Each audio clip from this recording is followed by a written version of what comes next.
Hi, this is Freya from Otherworldly, and welcome to the first vlog of 2018.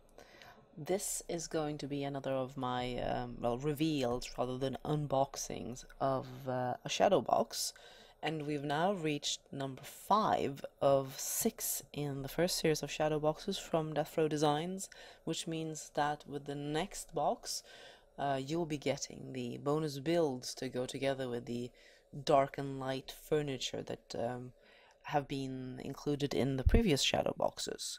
To get the bonus build, you need to have bought all of the shadow boxes in this first series, either subscribing ahead of release to get them for half price, or buying them afterwards. That also counts towards getting the bonus builds.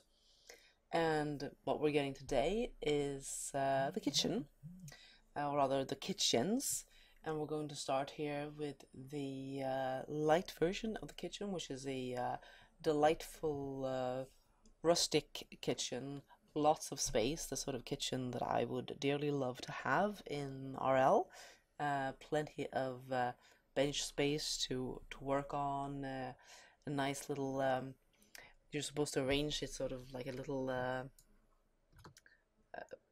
the corner here so that you get the benches on both sides. I'm playing a little bit with lighting today, so you'll see some weirdness in some angles. It's always difficult with the videos, but you've got plenty of workspace here and lots of little nice accessories. Here you've got the bread all ready to be cut up. You got your fruit tray. Over here you have your sink, and above there we have a little rack for your nice little cups and things. A couple of spices up there, and then over here we have some of the dining plates, some nice glasses, a couple of things on top. Ketchup spice, that's something I've never heard of. For making your own ketchup, I guess. And a old tea container as well. The big piece that might be a little difficult to fit in depending on your build, I had to look around through my build to find one that would work, is this the pantry. And now we've got a bit of a dark, there we get some light in so I can go in and look at what we've got here. Spices of various kinds, olive oil. I love the detail on these little pieces. It's great. And then you got more plates, cooking utensils, and you got the stove here as well. I'll tilt it like that and then get some light in. And looks like we have a soup on the way. Kind of looks like a goulash soup or something tomatoey at least. Tasty anyway. And in the oven, it seems we have a pie on the way. Also looks delicious. The detail here is superb. And then we have a table as well. Oops, and here we go, getting a good angle on that. The table is set with, we've got a newspaper, we've got some cookies. You got a little tea set out, so it's all ready. And these pieces do come with posters, quite a few of them. So, for example, the table set, by the way, you can move the chairs. Just gonna adjust myself a little bit so I don't look completely in the wrong way. Let's see, Z tends to be up. And that was the wrong way. Okay, it's a little bit of an angle, so I'll have to do that to back up. Obviously, with my dress, not all poses are going to work okay. You might also obviously want to pull the chair out, since you can do that. Said the chairs and the table are a coalesced object when you rest them out, and then you can separate them. Excuse me, I have a persistent cold that is hanging in there over the holidays. let's see what else we have in the way of poses for this kitchen. I think we had a work pose over here. And as usual, I'm a bit short, so move me down a little bit. Ah, and see here, you get it filled up with dishes and everything right away. Perfect. Let's see what other poses we might have. We have work. Okay, we have poses for working alone. And we also have couple poses for working, so that's great. You can actually get your partner involved as well. So I'm washing, I guess. Let's see, sweeping. Obviously, I end up... Ah, there we go. I get a broom and get started doing some sweeping. Again, even for these, you will need to adjust. And you may have to adjust the broom. As you can see, it's going into strange places in my body right now. And for the rinsing, we're back here, rinsing up. And then we have the clean. Let me see. Okay, these are fairly similar, but so that's what you got there. I think we might have had something over here as well. No, we don't. There is just a sit, so maybe it was over the stove, I think. Let's see. I did take a sneak peek at some of them to see which ones would work and which ones wouldn't. Yes. Here we go. Cooking away. There we have some nice lighting. Again, you can work together or alone. So you have some, I'm right now frying. I can also do a bit of stirring, cooking something else here. Let me see. I'm gonna be taking a look into the oven and seeing how the pie is going. Excellent. And then we have some sizzling at the end. Ah, perfect. So these are quite nice, definitely nice for photos. I think I might end up using one of these for the photo for the blog. And great detail. So this is definitely a very nice kitchen. So the only thing is that this pantry is really large, so you might have a problem finding a build where it will work. And again, pardon the coughing. It's constant tickling in my throat.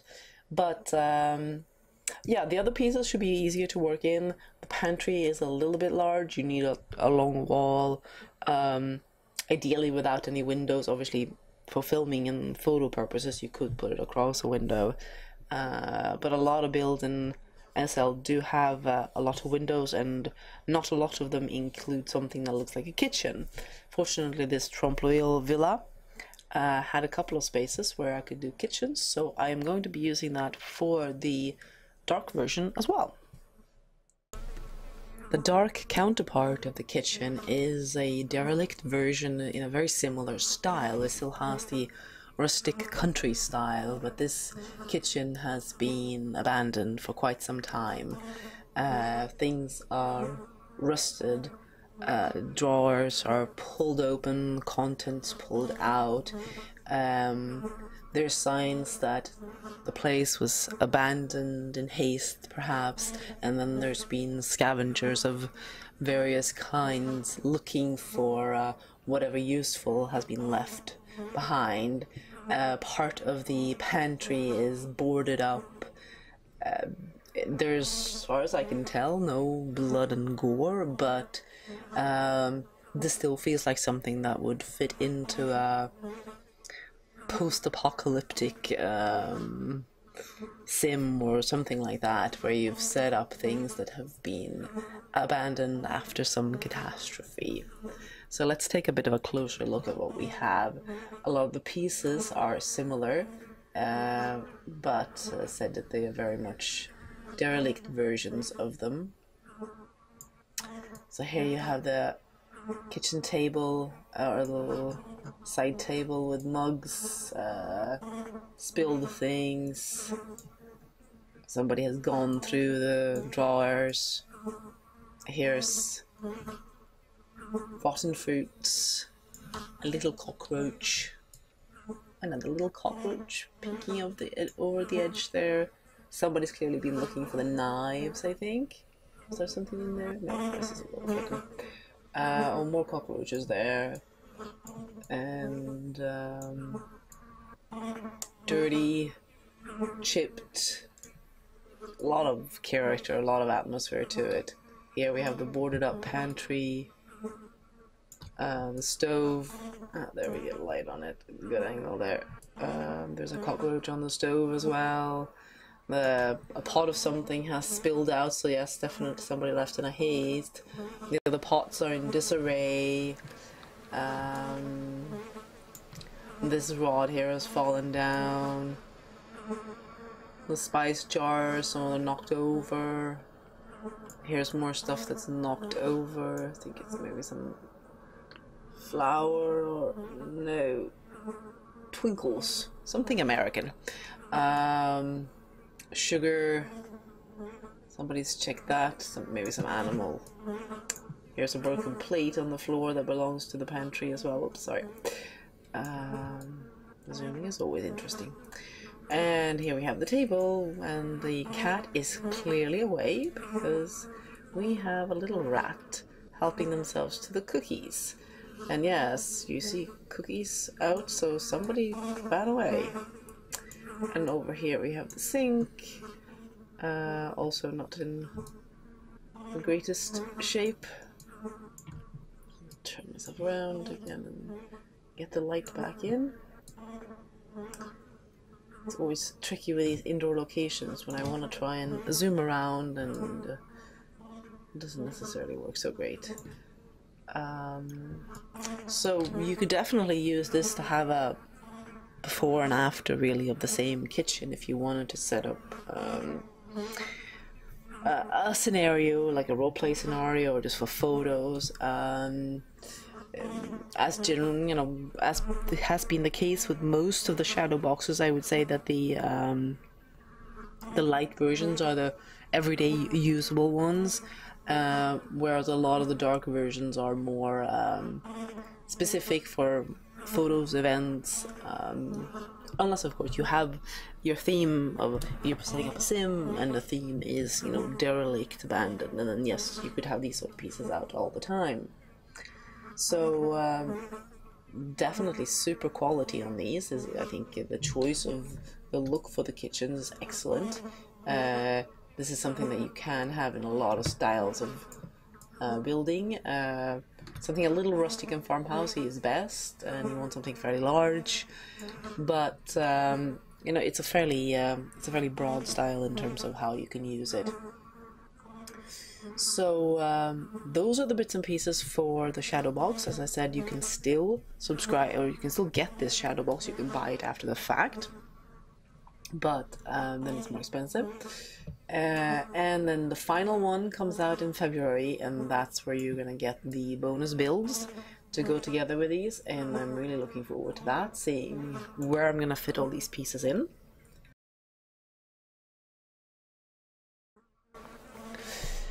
And then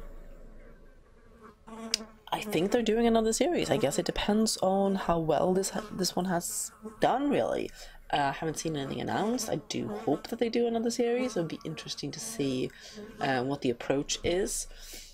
The one thing I might have wished for is that all of the furniture were in a same style. There have been a couple of pieces of the dark ones that have felt a little more modern to me and might not fit in the same style of building, but we'll see. Certainly when it comes out next week, I will see. The rooms are probably going to be tailored to the type of furniture that they put out, so it will be very, very interesting to see how that works. And finally, I'm gonna see if I can get some light on myself. I'm not entirely certain that I'm standing in a way that works for this. I'll just do a little quick tweak to that, I think. So there we have some light on me, but before I briefly mention what I'm wearing, I forgot to say that the dark version does not have poses except for in the chairs. Obviously, work poses and such wouldn't make sense with this derelict kitchen. The lovely dress that I have on is actually a bit of a holiday themed dress, as you can see on the pattern, but we will pretend that this is Christmas cooking. And it's from Paper Moon's sister brand, Candied Violets. Comes in a variety of sizes and in several lovely colors. Really pretty and really lovely rig to it. And I'm once again wearing the Freya head, as it's called, from Lightstar, which will be coming out at the 4 Mesh event. I don't quite know when that one opens, but that's when you will be having it. And here I have it with the Alaska Metro Solace skin. The hair is the group gift for December from Truth. And you've probably spotted that I had sandals on as well, and those are from Onolark, and they were yesterday's 25L Tuesday offering. Handy little sandals. I'm terrible with shoes. I often don't get any new ones, and most of the time when you see me doing photos or vlogs, I'm actually not wearing any shoes, so I have a long dress on and that's it. But I probably should be making a habit of picking up a few more shoes, because I am trying to not just do fantasy vlogging and vlogging, so I will need a bit more of a variety in clothing, and that includes not going barefoot all the time. Again, apologies for my voice this time. I had to get this one out, and I couldn't really wait for this persistent cough to go away. Next time I do a vlog, it will hopefully be gone, otherwise I will have gone crazy with having this constant tickling. So until then,